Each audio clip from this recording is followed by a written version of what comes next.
All praises to Yahweh, Ba'ashem Yahweh Shai, Ba'ashem Rakak Wadash. Double honors to the apostles and the elders of Great Millstone, and Shalom to the elected nation of Israel.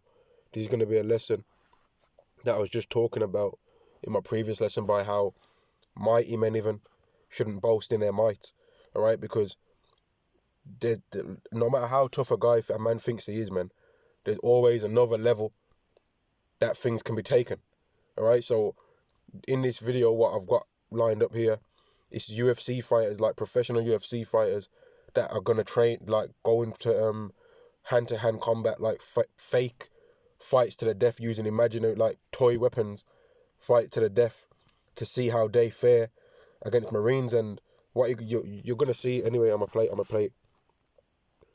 Any questions at all, gentlemen? All right, we can get you on your way.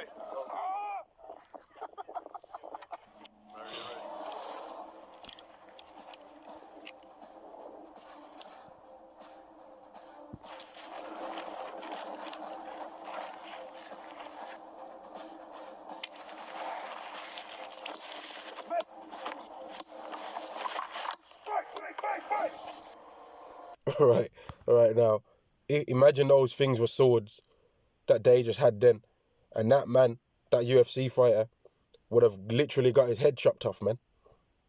But he's also in his own right a mighty man, right? But when you consider that the day of the Lord's coming and there's gonna be much chaos around here, one guy that's tough in hand-to-hand combat don't mean nothing when people are not fighting with hand-to-hand combat, right? If there's five wimps with baseball bats, right, or sharp objects, the chances of them being able to take down one tough guy are pretty high, man.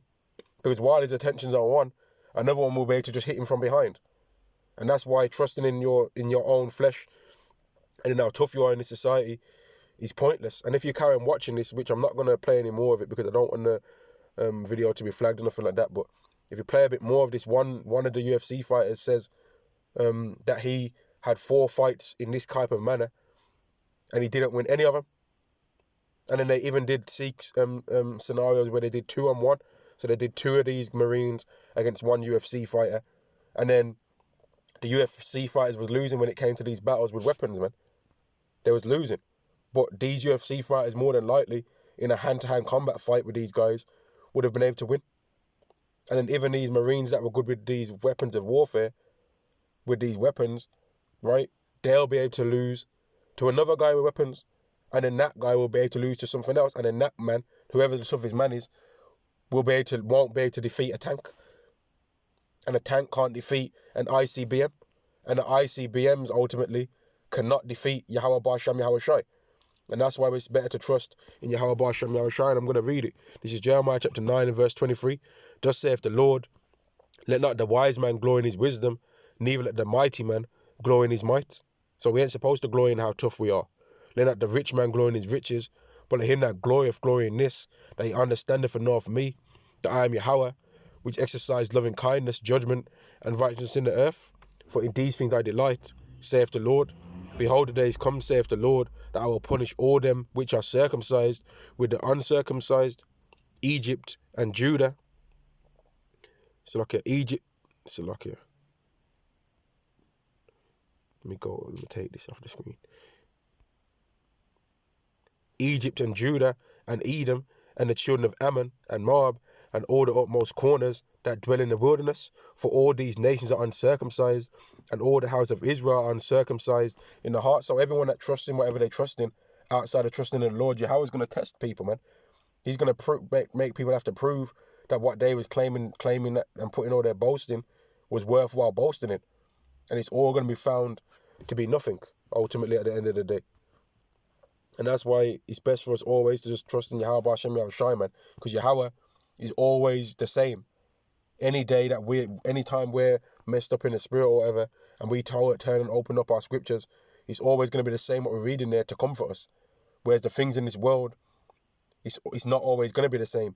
When you're doing exercise and you're trying to build your body up, you might do a tough session and have muscle soreness for the next 3 days.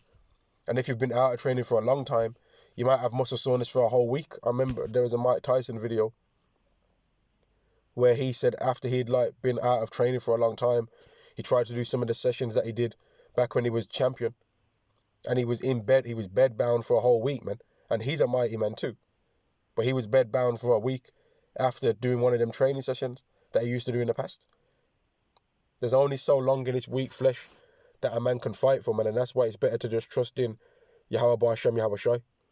This is Proverbs chapter 13 and verse 13. Whoso despiseth the word shall be destroyed, but he that feareth the commandment shall be rewarded. And that's why no matter what, man, although there's other things in this world that we're going to be like paying attention to in this world, you might train, you might be into finances different ways to boost your money. You might be into reading on certain things. You might be into reading on herbs, reading into like, I don't know, man, reading into how to fix cars, reading into gardening and how to like do all these different types of things, man. But those things are a side dish, and Yahweh's the main course, man. He has to be, because if he's not, he'll destroy us, man. And I end the lesson there. Shalom to the elect to the nation of Israel. Shalom.